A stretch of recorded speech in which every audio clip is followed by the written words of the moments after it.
preciso apontar também a hipocrisia bolsonarista, porque a campanha à reeleição do presidente Jair Bolsonaro, embora receba menos do que a do Lula, recebeu ali 5 milhões de reais do seu partido PL do Valdemar da Costa Neto, mensalheiro que passou 11 meses na cadeia, quando foi condenado por envolvimento no mensalão do PT. Será? Veja como está tudo misturado na política brasileira. Então, esses recursos são desse chamado fundo eleitoral, o mecanismo de financiamento das eleições que o Bolsonaro criticava no passado. É verdade, em 10 de janeiro de 2021, para ser bem preciso aqui, aliás, como registrou a própria Agência Brasil, Bolsonaro pediu para os eleitores não votarem em quem usar o dinheiro do fundão. Será? O Congresso aprovou a proposta que aumenta o fundo eleitoral para quase 5 bilhões de reais no ano que vem. Boa tarde, Chu. Oi, Ramon, boa tarde a todos. É a Comissão Mista de Orçamento que, portanto, define estes valores, não é somente uma votação qualquer, em comissão, como uma parte do trâmite do projeto.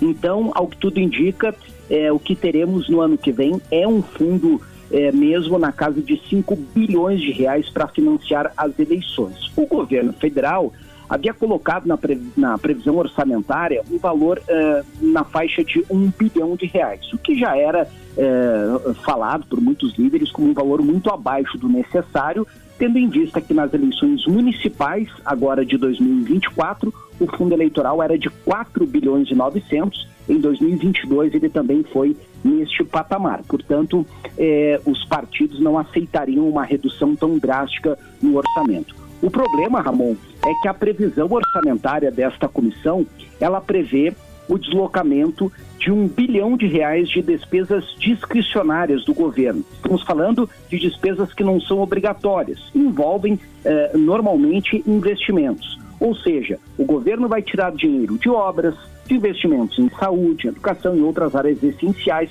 para financiar a campanha. A maior parte dos recursos remanejados, quase 3 bilhões de reais, vem das emendas parlamentares das bancadas estaduais. Dinheiro, portanto, que as bancadas estaduais iriam direcionar para obras e investimentos e agora vão para este fundo eleitoral.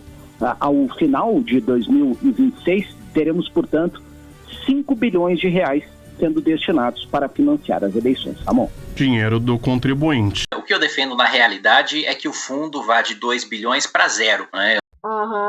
Sim. Eu não defendo a existência do fundo eleitoral público, não acho que nenhum cidadão deva ser obrigado a financiar a campanha de nenhum político do qual ele discorda, mesmo dos quais ele concorda, ele só pode financiar voluntariamente se ele escolhe fazer aquela militância, se ele escolhe mandar aquele dinheiro para aquela campanha. A desculpa de que o fundo eleitoral democratizaria as candidaturas caiu por terra. Em 2020, 80% dos recursos foram para 1% dos candidatos. Mesmo os partidos mais à esquerda, que defendiam o fundo eleitoral como maneira de democratizar as candidaturas, perceberam que, no final das contas, o dinheiro vai para quem tem mandato, o dinheiro vai para dirigente partidário, para quem tem influência, para quem tem visibilidade. Eu, Paulinho, que somos deputados, vamos ter um acesso muito mais fácil ao fundo eleitoral do que qualquer candidato novato. Eu, pessoalmente, mesmo tendo mandato e tendo acesso, me recuso a utilizar por princípio. Tá todo mundo querendo saber a mudança de opinião em relação ao fundão eleitoral. Fui candidato em 2020 sem fundão, 2022 sem fundão. O Guto conseguiu, eu não consegui. Faltou muito pouco, fiquei como primeira suplente de deputado estadual. Faltou uma coisinha, faltou um pouquinho. E talvez esse pouquinho é recurso, porque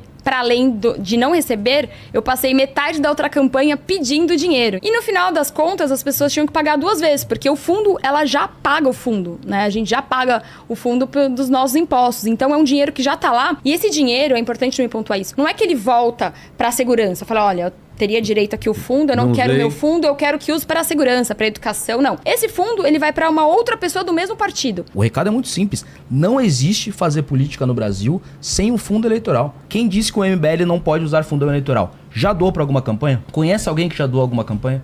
Conhece alguém que doou pra uma campanha no Nordeste? Não tem. Então as pessoas querem que o MBL simplesmente não exista. Mas antes, então, vocês eram muito inocentes pra achar que dava pra fazer política sem fundão? O que é que mudou? Talvez, eu acho que a gente vai amadurecendo. A gente tentou e não dá pra falar, vocês nem tentaram. Não, a gente tentou, é difícil. Eu venci uma eleição com 150 mil votos sem usar fundão eleitoral. E tô falando, não existe fazer campanha sem fundão eleitoral. Quem tá pregando por aí, mas vocês falaram no passado? Falamos. E quebramos a cara. Os resultados estão aí que realmente não dava pra ter feito daquele jeito. Ô, Renan, uma das maiores críticas, onda de crítica que o MBL recebeu recentemente foi o do fundão.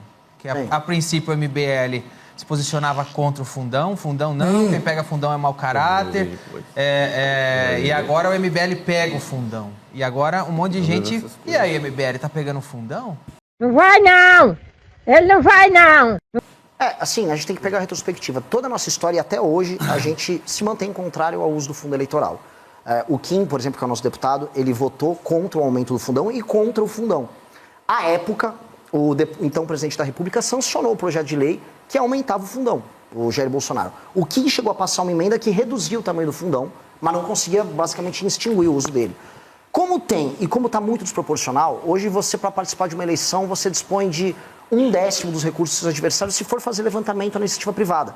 E eu falo isso porque os nossos candidatos foram os que mais arrecadaram grana em vaquinha virtual. Então, mesmo arrecadando em vaquinha virtual, a gente arrecada 1/10 dos caras. Tá desproporcional, então se você quiser disputar alguma eleição, hoje com a regra que tem, você vai ter que usar. Só que a gente vai sempre votar para extinguir o fundão, não ter mais uso e também, no mínimo, não aumentar o valor dele. O Intercept obteve esse vídeo que mostra um coletor do movimento Brasil Livre, o MBL, se aproximando de senhoras na Avenida Paulista, em São Paulo, tentando obter assinaturas para a fundação do partido do movimento, chamado Missão. A estratégia, se apresentar como uma agremiação estudantil. Eu e minha agremiação estudantil estamos trabalhando nessa parte, criar um partido. E dizer que o apoio era para um partido que ia defender a Amazônia. Esse partido vai defender a Amazônia. O vídeo ilustra o que o Intercept já revelou. Pelo menos 13 pessoas dizem ter dado apoio porque foram convencidas que era um abaixo-assinado em prol da educação, da saúde ou até dos animais. A gente vai fiscalizar as queimadas, combater violagem, combater a caça ilegal, por exemplo. Eles conseguem ajudar com uma assinatura para defender a Amazônia.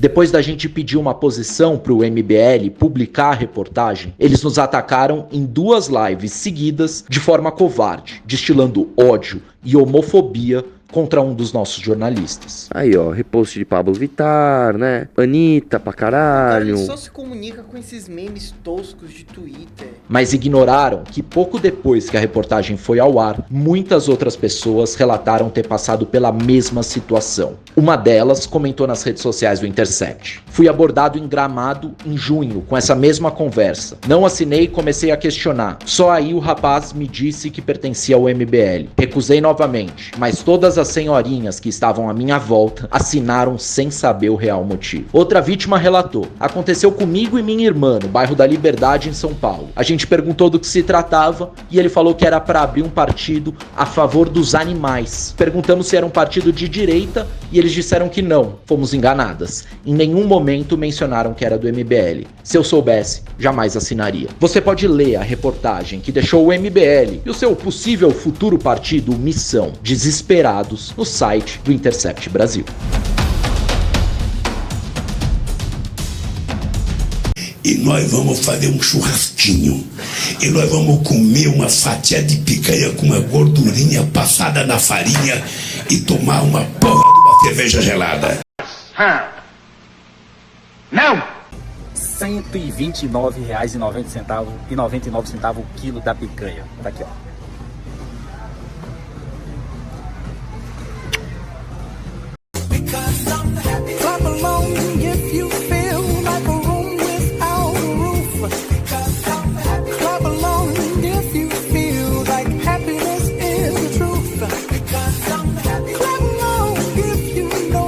Vamos fazer alguns tipos de maquiagem, tá? Ó, se você tiver com pincel, você vai fazer isso aqui.